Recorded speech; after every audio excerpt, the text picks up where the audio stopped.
하나님 말씀입니다. 출애굽기 1장 1절에서 22절까지 하나님의 말씀을 봉독합니다. 야곱과 함께 각각 자기 가족을 데리고 애굽에 이른 이스라엘 아들들의 이름은 이러하니 이사갈과 스불론과 베냐민과 야곱의 허리에서 나온 사람이 모두 70이요 요셉은 애굽에 있었더라.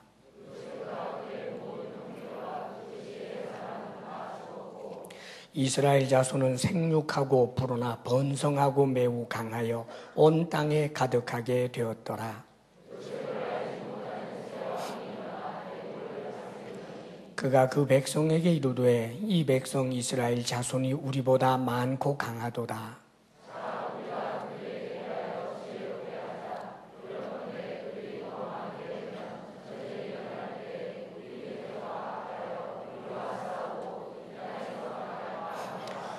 감독들을 그들 위에 세우고 그들에게 무거운 짐을 지워 괴롭게 하여 그들에게 바로를 위하여 국고성 비돔과 람셋을 건축하게 하니라.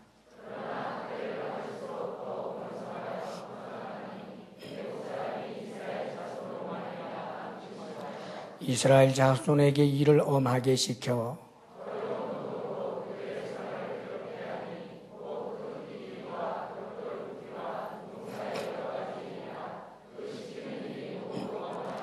애굽 왕이 히브리 산파 시프라라 하는 사람과 부하라 하는 사람에게 말하여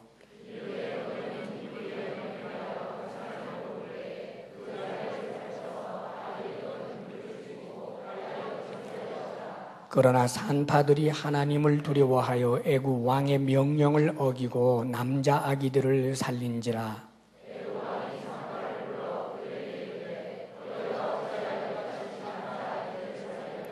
산파가 바로에게 대답하되 히브리 여인은 애굽 여인과 같지 아니하고 건장하여 산파가 그들에게 이르기 전에 해산하였더이다 하매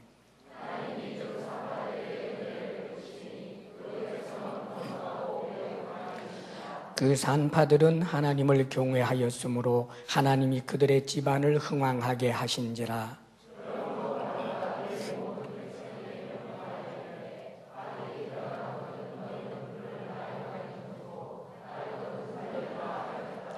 아멘. 오늘부터 이제 출애굽기를 통해서 하나님께서 우리에게 주시는 이제 은혜를 나누려고 합니다.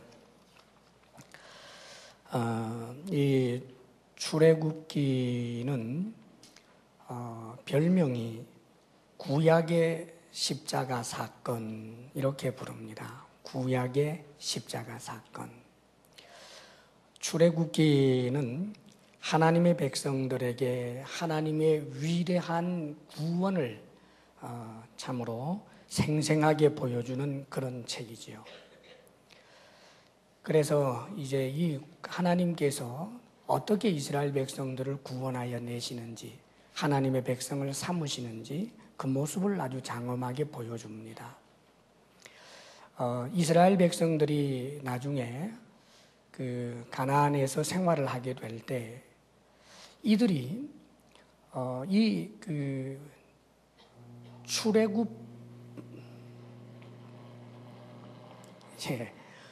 출애굽 사건을 재해석을 하면서 그 출애굽 사건을 다시 신앙 고백을 하게 되면 그때는 삶이 아무리 힘들고 어려워도 그 현실적인 삶을 이겨낼 수 있었습니다. 그리고 영적으로 아주 강력해져요.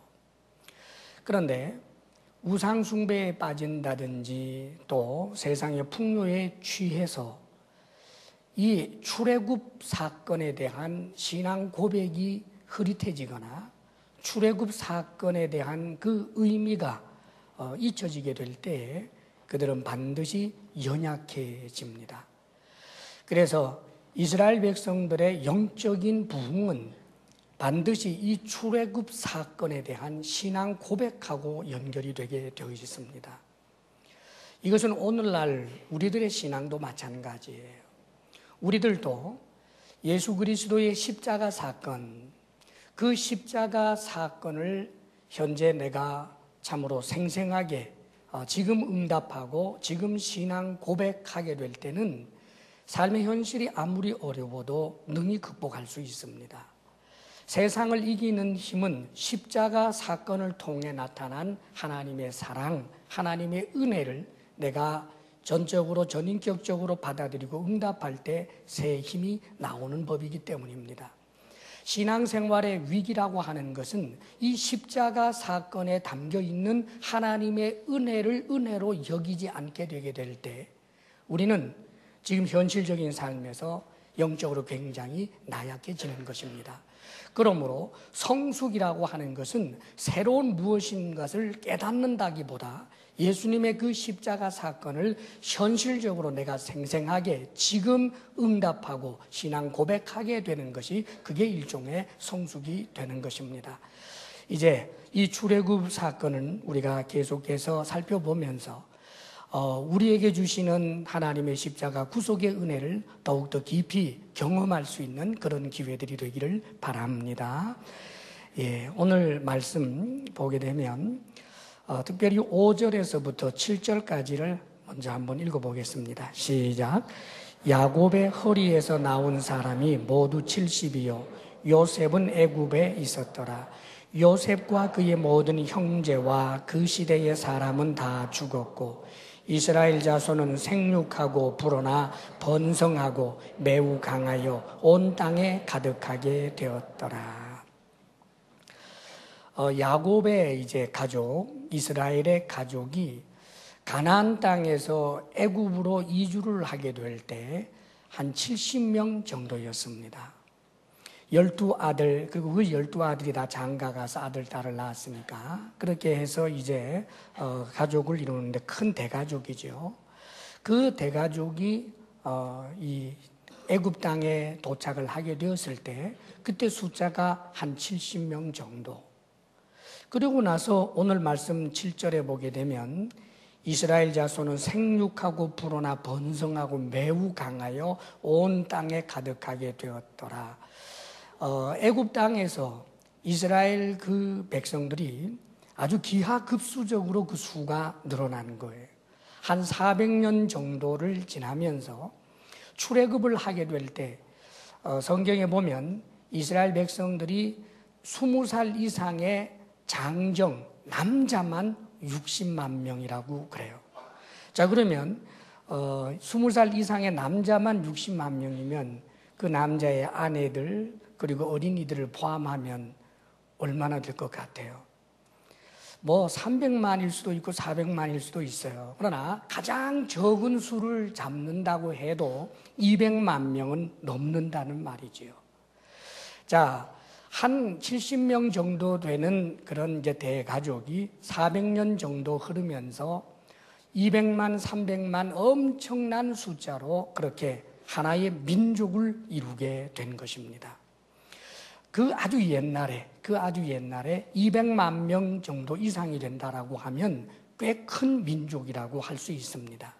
사실 뭐 10,000명, 20,000명, 30,000명 그 정도 작은 숫자를 가지고 조그만한 마을들을 거기서 왕도 있고 그러면서 나라라고 하던 그런 때였거든요.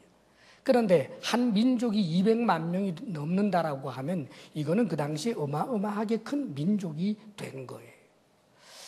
자, 이렇게 굉장한 그런 이제 말하자면 번성이 일어났습니다. 그리고 이 번성은 숫자상으로 인구만 늘어난 것이 아니라 보통 인구가 늘어나기 위해서는 경제적인 여건도 따라야 되지 않습니까? 먹을 게 없는데 어떻게 자식이 계속 나올 수가 있겠습니까? 그러니까 아주 물질로도 굉장히 풍요롭게 되었다는 말이죠. 애굽 땅에서 이스라엘 백성들은 물질로 아주 풍요롭게 그리고 자식들은 많이 낳으면서 그렇게 한 400년 동안 엄청나게 번성하게 된 거예요. 사실 옛날에 자식을 낳아서 그 아이들이 별반 이제 죽지 않고 자라나게 되는 경우가 참 드물거든요. 많이 낳아도 많이 죽었지 않습니까? 사실 제가 어릴 때만 해도 제 친구들 뭐 주변에 보면 그런 이야기를 많이 합니다.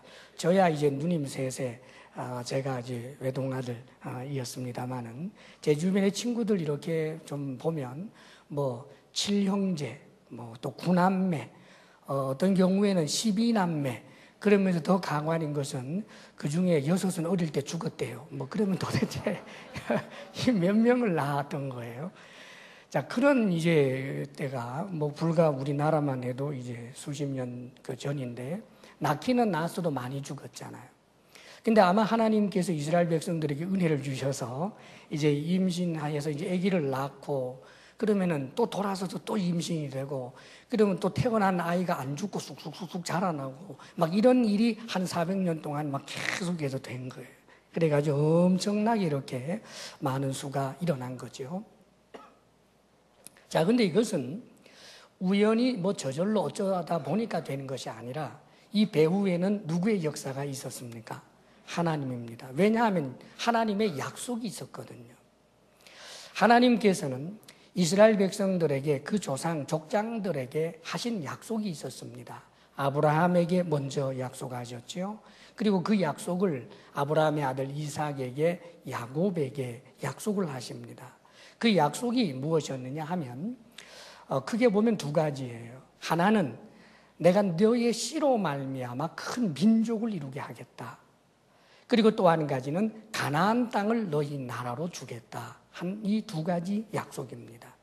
지금 그 중에 한 가지 약속이 이제 이루어진 거예요. 큰 민족을 이루겠다라고 하셨는데 정말 큰 민족이라고 할 만한 200만 명 이상의 이스라엘 백성들, 이스라엘 민족이 지금 이렇게 형성이 된 것입니다. 그리고 하나님께서 하신 또 하나의 약속, 가나안 땅을 주시겠다고 하신 그 약속의 말씀이 이제 이 출애굽기를 통해서 쭉 보면서 하나님께서 이루어 가시는 과정을 우리가 보게 되는 것입니다. 하나님의 약속은 반드시 성취됩니다. 아멘. 우리는 하나님의 약속을 믿는 믿음의 공동체인 것입니다. 자, 그런데 사실 하나님께서 이스라엘 백성들을 그 70명 정도밖에 안 되는 이스라엘 가족을 왜 애굽에 집어넣고 애굽에 도착해서 그렇게 번성하게 하셨을까? 사실 하나님의 능력이라면 어차피 가나안 땅을 주실 것이라면 가나안 땅에 살고 있는 이 이스라엘, 그 가문을 거기에서도 얼마든지 창대하게 할 수 있잖아요. 그런데 왜 하나님께서는 결국은 가나안으로 돌아와야 되는데 왜 가나안 땅에 있었던 이스라엘 가문을 애굽이라고 하는 그곳에 넣어서 그렇게 번성하게 하셨을까? 여기에는 하나님의 놀라운 그런 섭리, 선한 뜻, 배려가 있습니다. 하나님께서는 애굽이라고 하는 나라를 이스라엘을 위한 요람으로 또 요즘으로 말하면 인큐베이터와 같은 그런 역할을 하도록 하신 것입니다. 하나님께서 가나안 땅에서 이스라엘 백성들이 번성하게 되는 것을 원하지 않았던 이유는 그 가나안 땅은 그 당시에 대단히 우상 숭배가 만연한 뿐만 아니라 아주 음란한 그런 곳이었습니다. 소돔 고모라가 있었지 않습니까? 그 가나안 땅은 그런 곳입니다. 자, 그런 곳에서 살면서 서로 왕래를 통하여 결혼도 하고 음란한 문화가 들어오고 그리고 우상 숭배에 빠지게 될까봐 하나님께서는 에집트라고 하는 곳에 이스라엘을 전체 이주를 시키는 거예요. 사실 이집트라고 하는 곳도 우상 숭배를 하는 곳입니다. 그런데 결정적으로 이스라엘 백성들은 에집트의 우상 숭배에 노출이 되지 않도록 하나님이 섭리하셨습니다. 그게 뭐냐 하면 원래 이제 야곱이 요셉에 의해서 여러분이 이제 창세기 보면 나오잖아요. 요셉은 애굽의 총리로 있었습니다. 그래서 이 요셉과 애굽 왕의 초청으로 이 야곱이 이제 가나안 땅에서 이제 애굽으로 이주하게 됩니다. 그럴 때 이것이 하나님의 뜻인가 상당히 고민이 되었을 법한데 하나님께서 이런 걱정을 하고 있는 야곱에게 이상 중에 나타나셔서 이렇게 말씀하십니다. 창세기 46장 2절에서 3절에 그 밤에 하나님이 이상 중에 이스라엘에게 나타나 이르시되 야곱아 야곱아 하시는지라.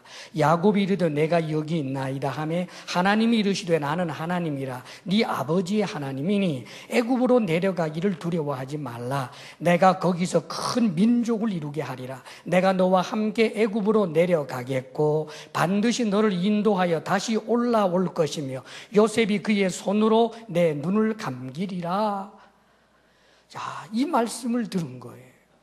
그러니까 아마 야곱은 자신의 아들 요셉, 죽은 줄 아는 요셉이 애굽의 총리가 되어서 이제 애굽 왕과 더불어서 자신을 초청할 때 잠시 기근을 피해서 애굽으로 갔다가 가나안 땅으로 돌아올 요량을 했겠지요.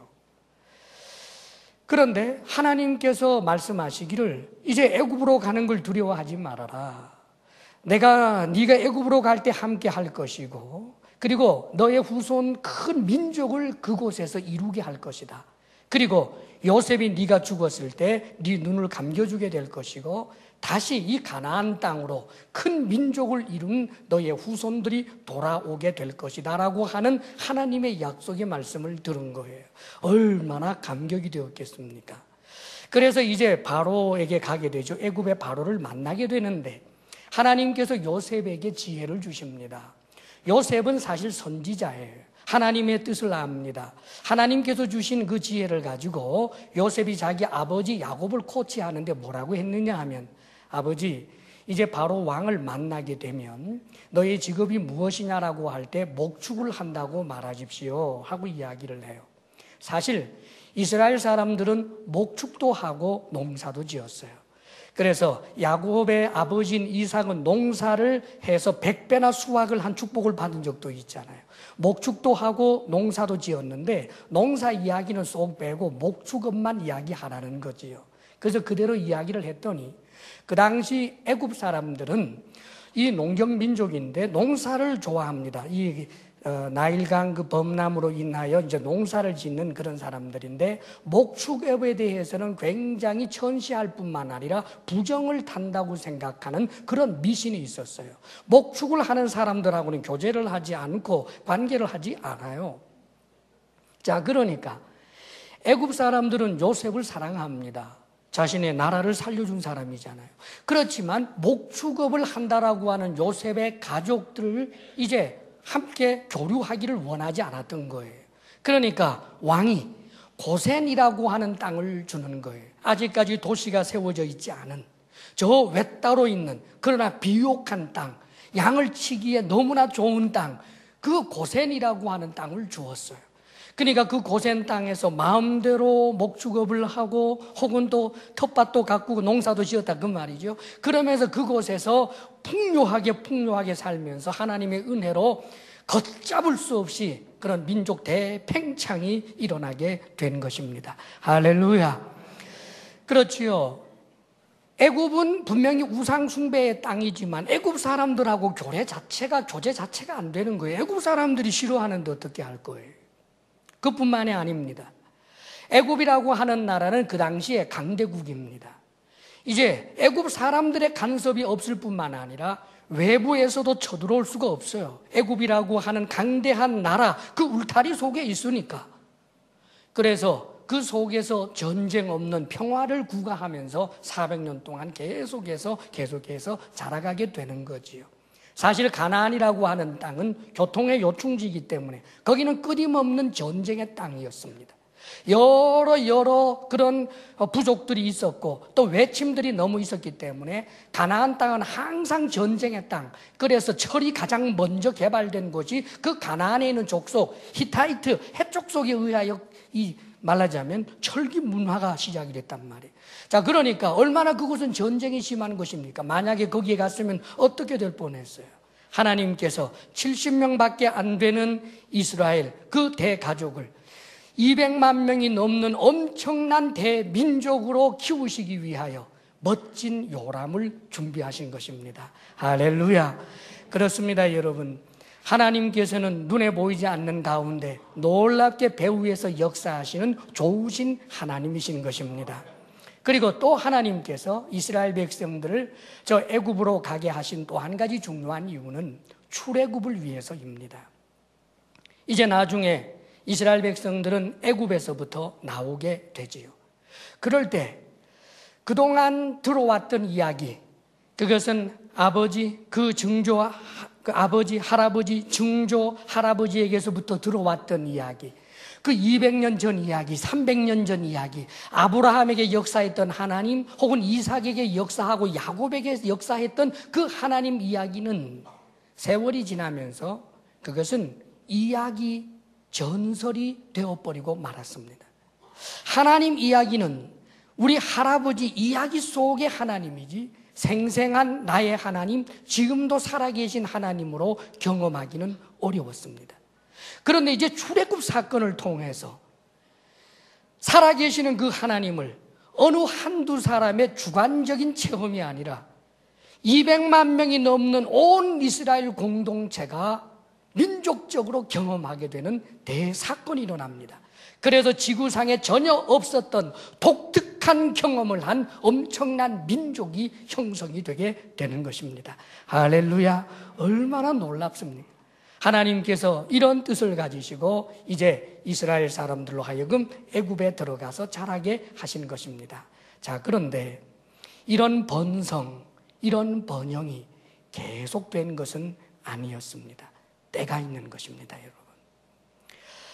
여기 8절 말씀을 읽어보겠습니다. 8절 다 같이 시작. 요셉을 알지 못하는 새 왕이 일어나 애굽을 다스리더니, 이제 한 400년, 아마 이제 300 몇십 년 되었을 겁니다. 400년 될 때는 나올 때니까.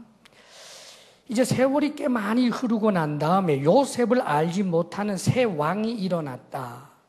이것은 요셉에 대한 어떤 문헌이나 이런 것이 없어서 모른다라고 하는 그런 의미가 아니라 요셉과 별반 상관이 없는 또 다른 세력이 일어났어요. 여기서 이 새 왕이라고 할 때 이 새 왕은 다른 왕조를 말합니다. 원래 애굽이 이제 그 이스라엘 사람들을 자기들 땅으로 받아들였고, 또 그 전에 요셉이라고 하는, 말하자면 이스라엘 사람을, 이방 사람이잖아요. 저 가나안의 조그마한 어떤 사람인데 그 사람을 애굽의 총리로 세우게 되기까지에는 그 당시에 애굽과 아주 친근했던, 요셉과 아주 친근했던 애굽의 그 지배 세력은 셈족 계통의 이방 민족이었습니다. 이집트라고 하는 원래 그 토착민으로 세워졌던 왕조를 허물어뜨리고 셈족 계열의 힉소스 왕조라고 합니다. 이런 왕조가 나타나서 이제 애굽을 말하자면 지배하는 지배 계층을 형성하고 있었어요. 그러니까 애굽으로 말하면은 이방 민족이 들어와서 지배 계층을 형성하고 있을 때입니다. 이때 이스라엘 사람들이 말하자면 요셉이 이 바로하고 친근했던 거예요. 그렇기 때문에 같은 이방 사람이 총리가 되는데 아무런 문제가 없었던 것입니다. 그리고 들어와 사는데 문제도 없었던 거지요. 자, 그런데 이 힉소스 왕조가 무너지면서 새로운 왕조가 들어섰는데 그 새로운 왕조는 애굽 민족으로 이루어진 아주 국수주의적인 그런 정권이 들어서게 된 것입니다. 이방의 세력들을 척결하고 이제는 애굽의 그 토착민으로 이루어진 그런 왕조가 세워지면서 결국 이들은 누구를 싫어하게 되었느냐 하면 외부에서 굴러 들어온 이 세력, 이스라엘이라고 하는 히브리인이라고 하는 사람들이 지금 200만 명이 넘는 엄청난 세력이 형성되어 있는 것을 보면서 눈의 가시처럼 여기게 된 것입니다. 자, 이제 이 왕과 아마 그의 후손으로 짐작이 되는 어떤 왕인지는 정확하지 않습니다. 여기에 대해서는 학자들의 의견이 분분합니다. 사실 누군지 몰라요. 람세 2세라고 하는 그런 이야기도 있고 여러 가지 여러분들 책방에 가면 있잖아요. 그 사람이다 이렇게 극적으로 묘사하기도 합니다만은 사실 아무도 장담은 못합니다. 그런데 하여간 이 새롭게 일어난 이 국수주의적인 아랍 민족의 이집트 민족 계열의 그런 사람들이 왕조를 형성을 하면서 이제 환경이 완전히 달라지게 되는 거예요. 9절에서부터 11절까지 함께 읽어보겠습니다. 시작. 그가 그 백성에게 이르되 이 백성 이스라엘 자손이 우리보다 많고 강하도다. 자, 우리가 그들에게 대하여 지혜롭게 하자. 두렵건대 그들이 더 많게 되면 전쟁이 일어날 때에 우리 대적과 합하여 우리와 싸우고 이 땅에서 나갈까 하노라 하고, 감독들을 그들 위에 세우고 그들에게 무거운 짐을 지워 괴롭게 하여 그들에게 바로를 위하여 국고성 비돔과 람셋을 건축하게 하니라. 민족주의자인 이 세 왕이 일어나서 그가 그런 말을 하는 거예요. 아주 사악한 지혜를 동원합니다. 정말 사악한 지혜예요. 그러나 자기 나라에는 굉장히 유익이 된다라고 하는 그런 지혜였습니다. 지금 200만 명이 넘는 저런 사람들을 그냥 죽일 수는 없고, 그러니까 그렇다고 그대로 내버려둬서 강성하게 되면 저들이 외부 세력과 결탁하는 순간 우리는 또 이민족이 우리를 지배하게 될 수 있지도 않겠느냐. 자, 그렇다면 어떻게 할까? 저들의 모든 지위 재산들을 다 빼앗아서 노예로 만들어 버리자. 그리고는 그들의 노동력을 가지고 아주 멋진 그런 성들을 만들자. 그러니까 이 애굽 사람들이 거기에 대해서 박수를 보내고 지지하게 된 것입니다. 한순간에 그래도 지금까지 400년 정도를 살아오면서 이 이스라엘 사람들하고 애굽 사람들 사이에 어떤 갈등이 없었습니다. 그런데 어느 한순간 애굽 사람들 전부가 다 이스라엘 사람들을 미워하고 증오하는 마음들이 일어난 거예요. 그래서 한순간에 분위기는 달라지고 번성을 구가하고 번영을 구가하던 이스라엘 사람들이 자신들의 실수도 아닌 환경적인 변화에 의해서 말로 못하는 비참한 신세로 전락해버리고 말았습니다. 사랑하는 여러분, 이게 세상입니다. 우리가 사는 이 세상, 어떤 때는 하는 일이 순풍에 돛단 듯이 잘 되고 번성하고 번영해요. 그래서 사람들 가끔 착각합니다. 자기가 잘나서 그렇게 된 줄 알고. 사실 이스라엘 민족이 그렇게 번성하고 번영하게 되는 것은 그 배후에 하나님의 역사, 하나님의 도우심이 있었기 때문입니다. 그러나 아마 태어날 때부터 부자로 태어나고, 태어날 때부터 평화롭고, 태어날 때부터 먹고 마시는 것 문제 없고, 그런 세대의 사람들은 그게 하나님의 은혜라고 하는 것은 아마 몰랐을 거예요. 그저 당연하게 내가 누릴 것을 누린다고 생각했을런지도 모릅니다. 자, 그런데 말입니다. 어느 날 갑자기 환경이 변했어요. 당연히 내 것이고 내가 누리는 것이고 이렇게 평화롭고 행복한 삶을 사는 것은 당연하다고 생각했는데 그 당연히 아닌 때가 있어요. 모진 폭풍의 바람, 고통의 바람이 불어온 거예요. 우리가 이 땅을 살다 보면 그럴 때가 있잖아요. 사실은 내가 지금 구멍가게를 하고 있는데 지금까지 잘 먹고 잘 살았는데 뭐 큰 욕심 내지 않고 열심히 일하면은 먹고 사는데 지장 없고 적당히 문화생활 즐기면서 사는데 아무런 어려움 없었는데 뜬금없이 저 미국의 경제 사정 때문에 내 구멍가게가 어려워지는 경우가 있잖아요. 그렇습니다, 여러분. 이 세상은 그러는 거예요.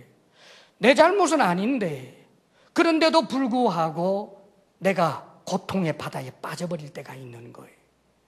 지금 애굽이라고 하는 그 땅에서 오래오래 살았습니다. 애굽에서 태어났고 애굽에서 자라났고 우리 아버지는 애굽에서 태어나서 애굽에서 살다가 애굽에서 죽었고 나도 애굽에서 태어나서 아버지처럼 잘 살았습니다. 애굽이 사실은 내가 이스라엘 민족이라고 하지만 애굽이 내 고향이고 내 조국과 같았습니다. 마음으로는 애굽을 사랑하고 있었습니다. 그런데 이게 웬일입니까? 갑자기 정치적인 변화가 온 거예요. 그리고는 노예라고 하는 신분으로 전락했습니다. 우리가 신앙생활을 잘 하다가도 사실은 얼마든지 그럴 수 있는 것입니다. 고통과 시련과 핍박이라고 하는 것은 어느 날 갑자기 닥쳐오는 거예요. 우리가 지금 이렇게 나와서 예배를 드립니다. 당연하지요. 10년 전에도 이렇게 했고 20년 전에도 이렇게 했어요. 이 수십 년 동안 예배를 당연하게 드리는 우리에게는 이 예배가 당연합니다. 그러나 저 북한 땅도 그렇습니까? 우리나라 120년 전 정도만 해도 그렇겠습니까? 사실은 당연하지 않아요. 어느 순간 만일 정치적인 어떤 이유로 인해서 나라의 법이 예수를 믿지 말라고 한다든지 제도적인 그런 교회로 모여서 예배하는 것을 금하는, 다시 말하면 이 나라의 민족의 전혀 유익이 되지 못하는 사교 집단으로 규정하는 그런 법이 만약에 발의가 된다면 꼼짝없이 당연하던 것이 당연하지 않고 엄청난 고통의 바다에 빠지게 되는 것입니다. 지금 이스라엘 사람들은 너무너무 억울한 일을 겪고 있는 거예요. 자, 그런데 이런 큰 고통을, 문제가 당면하게 되었을 때 어떻게 해야 되겠습니까? 이스라엘 사람들 입장에서 생각을 해보게 될 때 아마 떠오를 수 있는 것은, 하나님 어떻게 이럴 수 있습니까? 그동안 들어왔던 그 하나님에 대한 원망과 불평을 할 수 있었을 거예요. 그런데 여러분, 그 원망을 하고 불평을 하게 되면 그 노예 상태의 문제가 바로 잡아질까요? 하나님 어떻게 이럴 수가 있습니까? 하나님 왜 우리로 하여금 갑자기 이런 고통의 바다에 빠지도록 허락하십니까? 하고 하나님에게 항변하고 원망하고 불평하면 그 문제가 바뀌느냐는 말이에요. 안 바뀝니다. 근데 많은 사람들이 고통에 빠지면 이런 바보스러운 짓을 해요. 하나님 왜 나에게 이런 고통을 주십니까? 하나님 왜 나에게 이렇게 모질게 대하십니까? 하나님이 살아계시면 이럴 수가 있습니까? 그런데 사랑하는 여러분, 하나님이 그렇게 하신 게 아니에요. 하나님이 의도적으로 이스라엘 백성들을 고통의 자리로 몰아넣은 게 아니란 말이에요. 누가 고통에 빠지게 했는가? 여기 어떤 새 왕이 일어났습니다. 어떤 세력이 일어났습니다. 기억하십시오, 여러분. 항상 인간 역사에는 하나님의 나라가 세워지려고 할 때 하나님의 나라, 하나님을 대적하고 하나님을 미워하고 하나님의 나라가 세워지는 것을 방해하는 그런 세력은 항상 있다라고 하는 것을 알아야 합니다.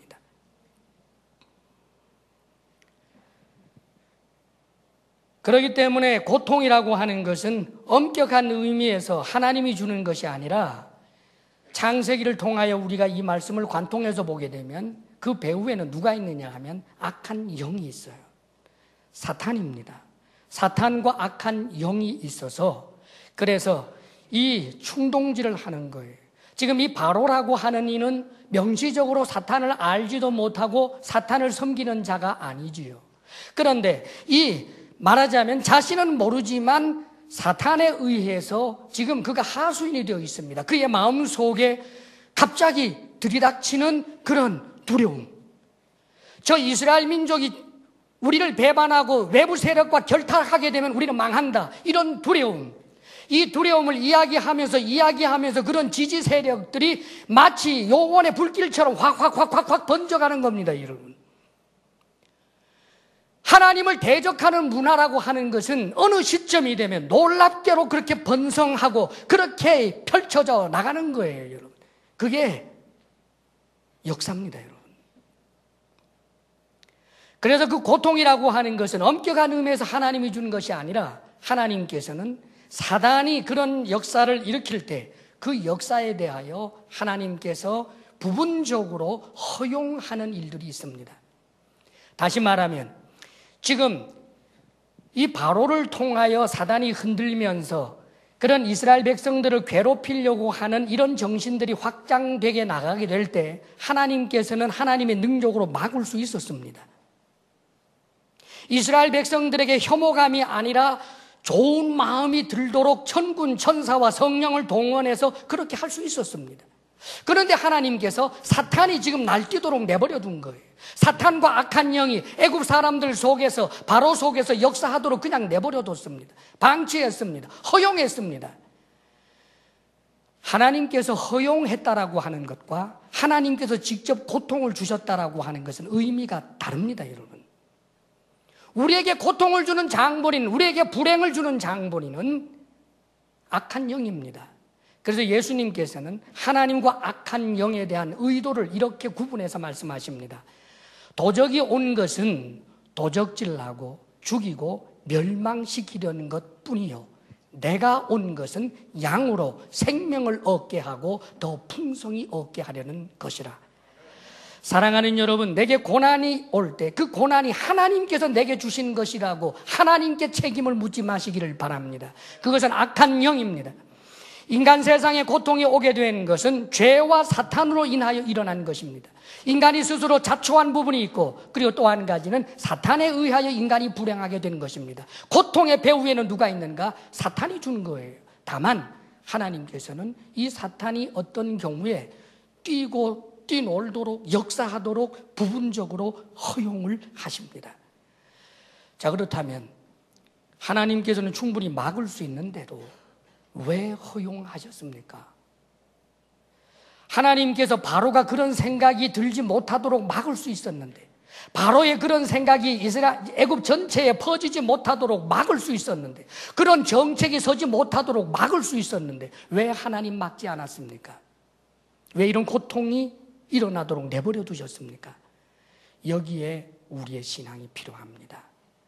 하나님의 선한 의도가 있기 때문입니다. 믿기 어렵죠. 사단이 날 괴롭히려고 할 때 탁 틀어잡아서 날 괴롭히지 못하도록 하는 게 옳지, 사단이 나를 콕콕 찌르도록 내버려 두면서 무슨 선한 의도? 예, 하나님의 선한 의도가 있습니다. 욥기에 보면 의인 욥이 고난을 당합니다. 그런데 사탄이 욥을 못 죽입니다. 사탄은 그 성경 욥기를 읽어보면 하늘에서 불이 내려와서 사람도 죽였고, 바람이 불어서 집이 무너져서 사람도 죽였고, 강도들이 들이닥쳐서 사람들을 죽이는 일까지 했습니다. 그런데 욥을 못 죽여요. 왜요? 하나님께서 허락하지 않았기 때문입니다. 이 말은 사탄이 하나님에게 순종한다는 뜻이 아니라, 사탄이 아무리 욥을 죽이려고 백방으로 노력을 해도 하나님이 막으시기 때문입니다. 사탄이 날뛰는 그 수위는 하나님이 허락하는 수위까지입니다. 사탄이 역사할 수 있는 그 범위는 하나님이 제한할 수 있는 그 속에서입니다. 그렇기 때문에 사탄조차도 하나님이 부리는 영이라고 성경은 기록해주고 있는 것입니다. 사탄의 역사를 하나님께서는 그대로 방관하면서 그것을 통하여 하나님의 백성에게 고통을 안겨주실 때도 있지만, 그 고통을 통하여 오히려 하나님의 백성들에게 유익을 주려고 하십니다. 이것이 바로 하나님의 섭리인 것입니다. 할렐루야. 이스라엘 백성들에게 이런 고통이 닥치면서 도대체 그들에게 어떤 유익이 있었습니까? 그 첫째는 그들에게 자신의 정체성이 무엇인지를 발견하게 됩니다.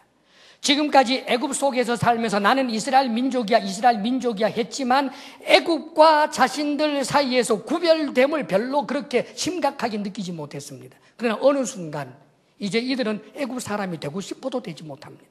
노예가 되었습니다.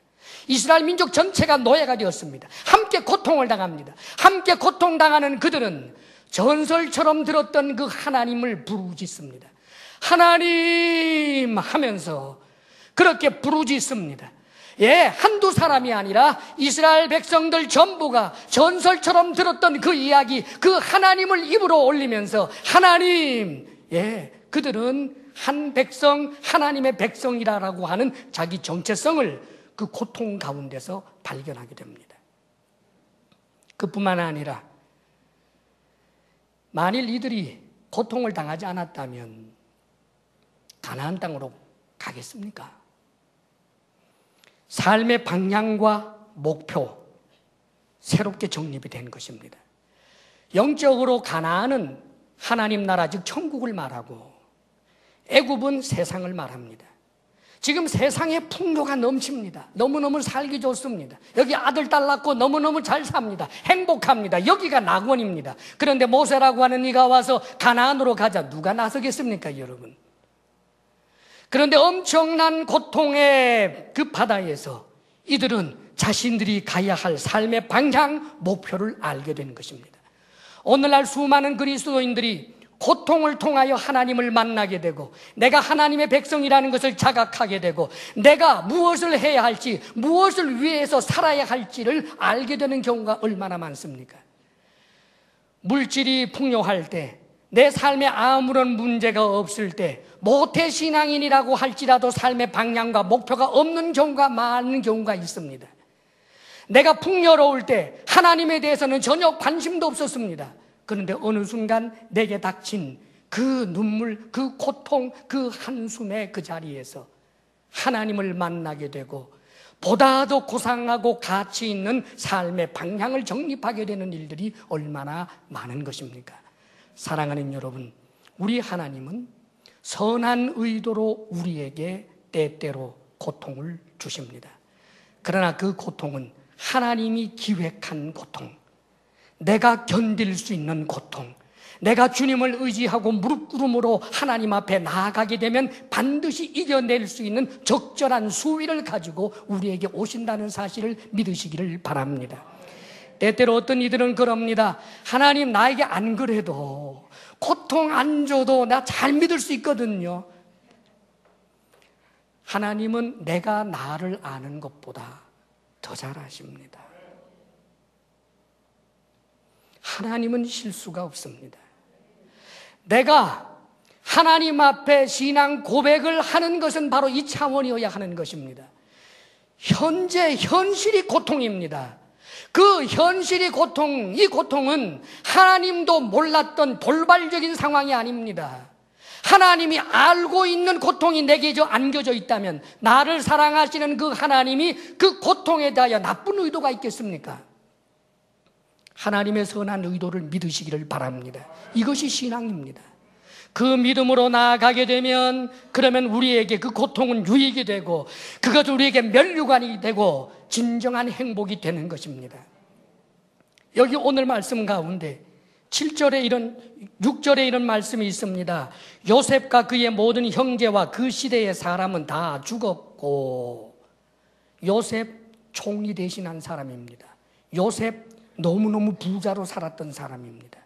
그런데 요셉이 믿음의 족장 중에 하나가 된 것은 그가 믿음으로 이 세상에서 엄청나게 높은 지위에 올랐다, 엄청나게 행복하게 살았다, 그것 아닙니다. 죽고 나면 무슨 의미가 있어요?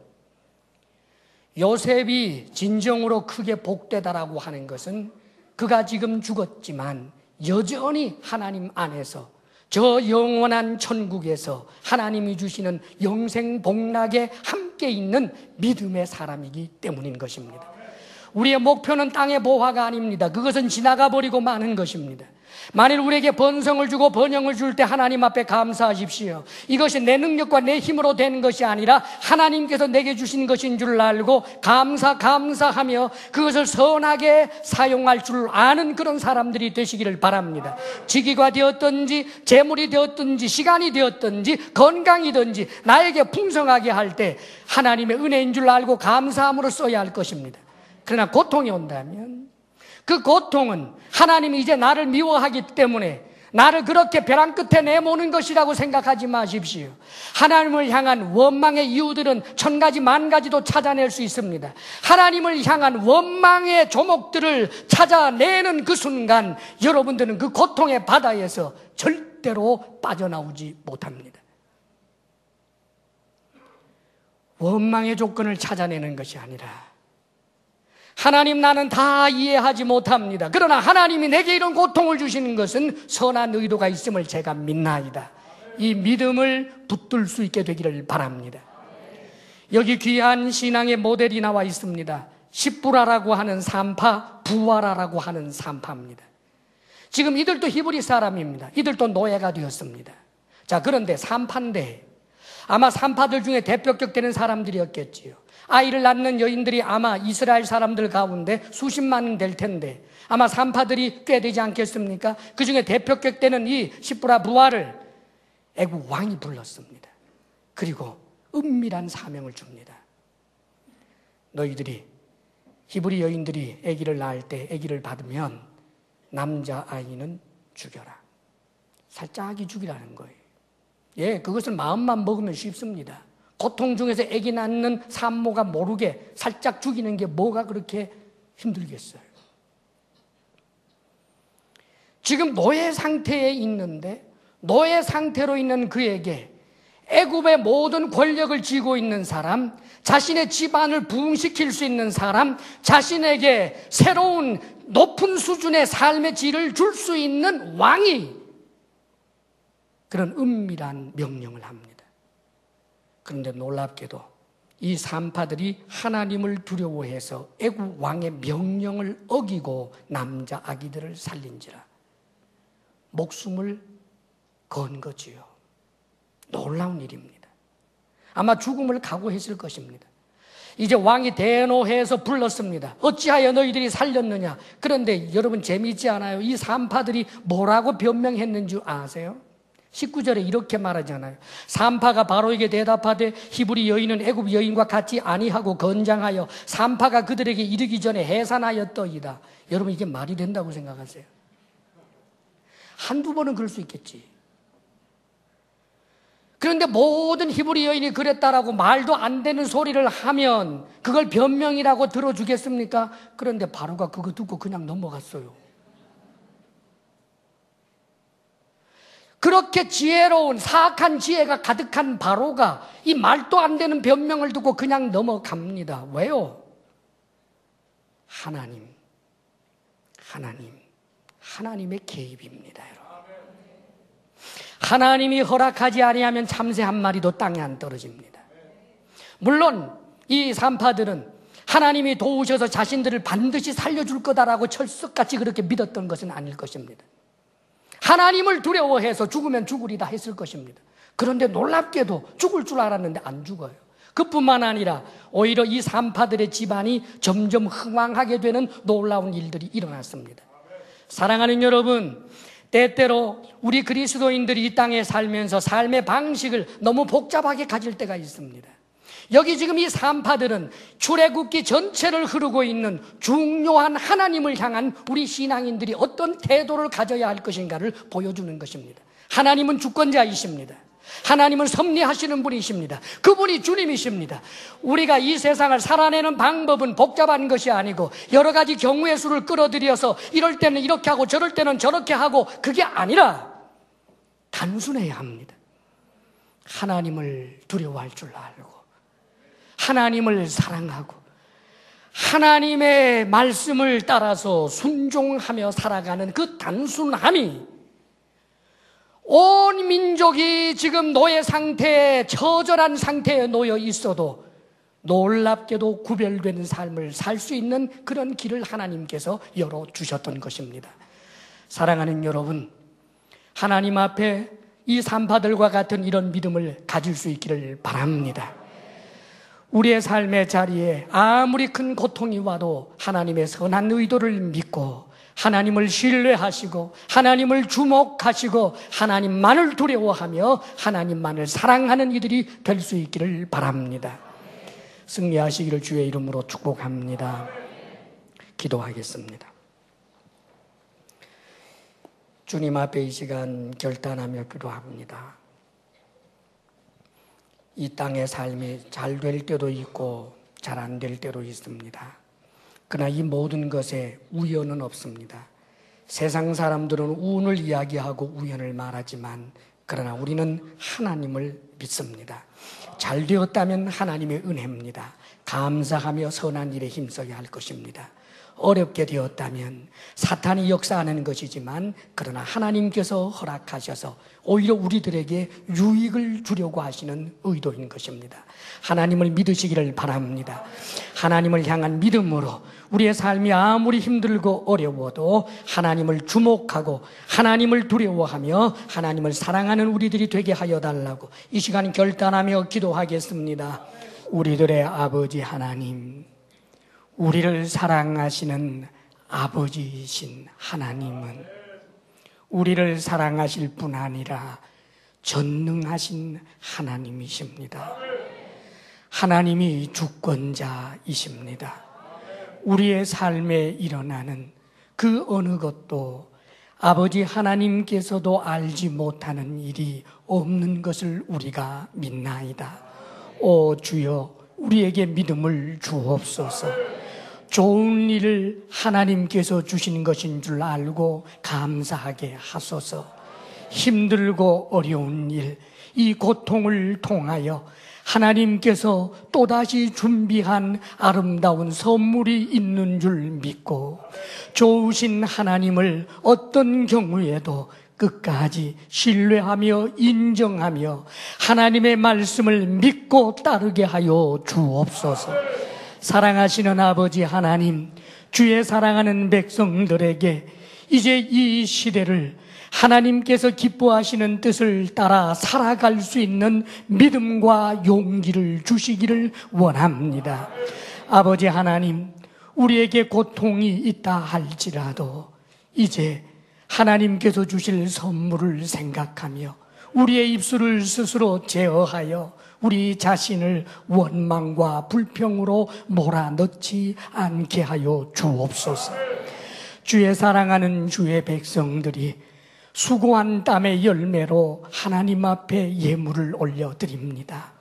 땀의 열매를 주신 하나님 감사합니다. 우리에게 얻은 것을 거룩하게 구별하여 하나님 앞에 드리오니 주님, 우리가 드리는 이 작은 것 주님께서 기뻐 받아 주시옵소서.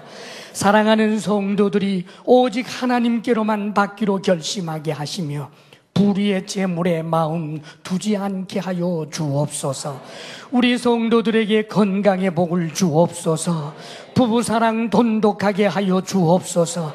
우리들의 자녀가 우리들보다 더욱더 큰 믿음의 사람이 되어 주님 안에서 범사에 잘 되게 하여 주옵소서. 이제는 우리 주 예수 그리스도의 크신 은혜와 하나님 아버지의 한없는 사랑과 성령의 교통하심과 충만케 하심이 주님 사랑합니다, 주님 경외합니다 고백하며 나아가는 사랑하는 모든 성도들 위해 이제로부터 영원토록 함께 하시기를 간절히 축원하옵나이다.